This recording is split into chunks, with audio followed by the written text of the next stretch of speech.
शुभ दुपार सगळ्यांना। तर मी दीपाली माझ्या यूट्यूब चॅनलमध्ये तुम्हा सर्वांचं खूप मनापासून स्वागत करते। तर चला आता दुपारपासून व्लॉगला सुरुवात करते। आणि या कुंडीमध्ये ना मला आज पुदिन्याचं झाड लावून घ्यायचं होतं, कारण उन्हामुळे त्यातलं जे झाड होतं ना ते सुकलं होतं पूर्ण, त्याच्यामुळे आता दुसरं लावून घ्यायचं होतं। तर माझ्या ओळखीच्याच एका ताईकडनं मी हे झाड आणलेलं होतं। तर त्यांच्याकडे ना भरपूर असा मोठा सगळा वेल गेलेला होता, छान असं पसरून सगळं ते झाड लागलेलं होतं, म्हणून मग मी तिथूनच घेऊन आलेली होती।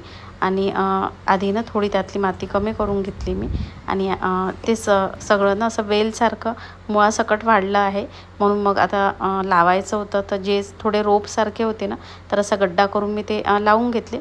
मात्र जे मुळासकट असे वेलसारखे होते, म्हणून तिथली थोडी माती कमी करून आधी ते पूर्ण वेल पसरवून दिला मी, आणि त्यावर मग ती माती सगळी ना टाकून घेतलेली होती मी। आणि पुदिना अगदी कमी मातीतही लागतो, आणि जर जमिनीमध्ये आपण लावला ना, तर जमिनीमध्ये त्याची वाढ खूप छान होत असते, अगदी छान पसरतो तो जिकडे तिकडे। आणि पुदिना घरी असला की भरपूरशा पदार्थांमध्ये उपयोगी येतो, जसं की चटणी, सरबत वगैरे, आणि त्याचे भरपूर फायदेही आपल्या शरीराला मिळत असतात। तर चला पुदिन्याचं झाड छान लावून झालं, त्यावर थोडं पाणी वगैरेही टाकून घेतलं मी। आणि आज स्वयंपाकामध्ये ना मी छान असं मुंगण्याच्या शेंगाचं वरण केलेलं होतं, आणि खूप छान लागतं हे वरणामध्ये असे मुंगण्याच्या शेंगा केल्या की माझ्याकडे सगळ्यांना खूप आवडतात, म्हणजे याची भाजीही आवडते आणि वरणातल्या शेंगा देखील खूप आवडतात। तर आज होता संडे, तर हा संडेचा व्लॉग आहे, आणि पुढे अजून व्लॉगमध्ये थोडं आज बाहेर वगैरे पण जायचं आहे। तर आज कुठे जाणार आहे ते सगळं व्लॉगमध्ये बघायला मिळणार आहे, त्यामुळे व्लॉग स्किप न करता संपूर्ण बघा।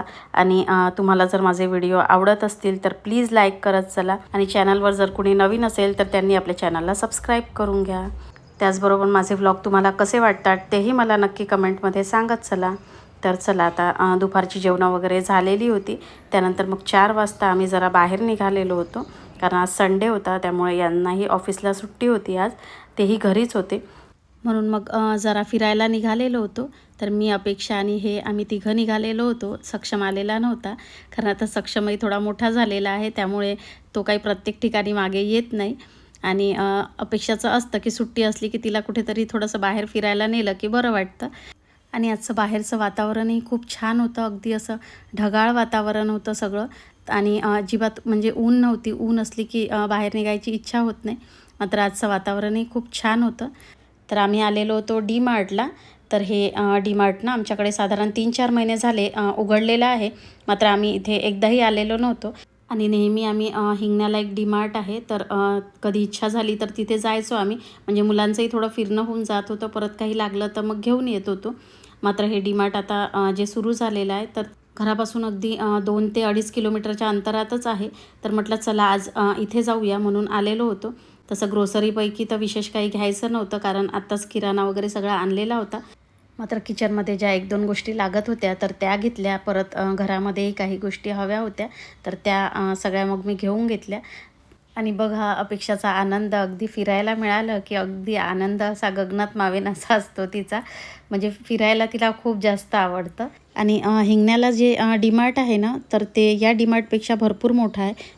तर आज मी पहिल्यांदाच या डी मार्टला आलेली होती, आणि तिथलं जे डी मार्ट बघितलं, तर त्याच्याहून मला असं वाटलं की ते हिंगण्याचं जे डी मार्ट आहे तर याच्यापेक्षा 3 पटीने ते मोठं आहे। पण असो, हे डी मार्ट अगदी जवळ पडतं आम्हाला, कारण हिंगण्याचं डी मार्ट म्हटलं की जरा भरपूर लांबच पडतं, आणि इथे कधी काही लागलं की मग येता येतं जवळ असल्यामुळे। तर चला त्यानंतर आम्ही आलेलो होतो आता ट्रॅफिक गार्डनला, आणि खूप छान असं गार्डन आहे हे देखील, आणि जिकडे तिकडे अगदी छान असं हिरवंगार वाटत होतं, भरपूर अशी झाडं वगैरे लावलेली आहेत छान। त्याचबरोबर एक्सरसाइजकरिता छान असे भरपूर इक्विपमेंट वगैरेही तिथे लागलेले होते, आणि भरपूर असे झुले वगैरेही होते, मात्र त्या झुल्यांवर एक वयाचं बंधन होतं, म्हणजे त्याच वयातील मुलं तिथे जाऊ शकत होती, तिथे दुसऱ्यांना एंट्री नव्हती, त्याच्यामुळे तिथे अपेक्षाला जाता येत नव्हतं। पुढे मी व्लॉगमध्ये दाखवतेच तुम्हाला। आणि इथे भरपूर असे झाडं देखील ना ठेवलेले होते, असे कुंड्यांमध्ये वगैरे लावून। मला वाटलं की तिथे नर्सरी वगैरे आहे का, म्हणून आम्ही थोडं बघायला आलेलो होतो तिथे, कारण झाडं बघितली की माझा मोह काही आवरत नाही। मात्र तिथल्या गार्ड काकांना आम्ही सगळं ते विचारलं, तर ते म्हणाले की हे विकण्यासाठी झाडं नाही आहेत म्हणून। तर हे बघा इथे ना सगळे छान असे झुले सगळे लागलेले होते, मात्र इथे अगदी लहान मुलांनाच एंट्री होती, त्यामुळे अपेक्षा काही तिथे जाऊ शकली नव्हती, मात्र बाकीच्या झुल्यांवर तिने छान एन्जॉय केलेलं होतं। याआधी देखील अपेक्षाला ना या पार्कमध्ये आम्ही घेऊन आलेलो होतो, तेव्हा अपेक्षा लहान होती. तेव्हा त्यावेळी ना तिने त्या झुल्यांवर एन्जॉय केलेलं होतं.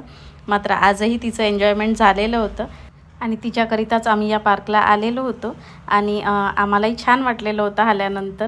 इथे सगळं छान जिकडे तिकडे हिरवंगार आणि खूप छान अशी शांतता वगैरे पण होती.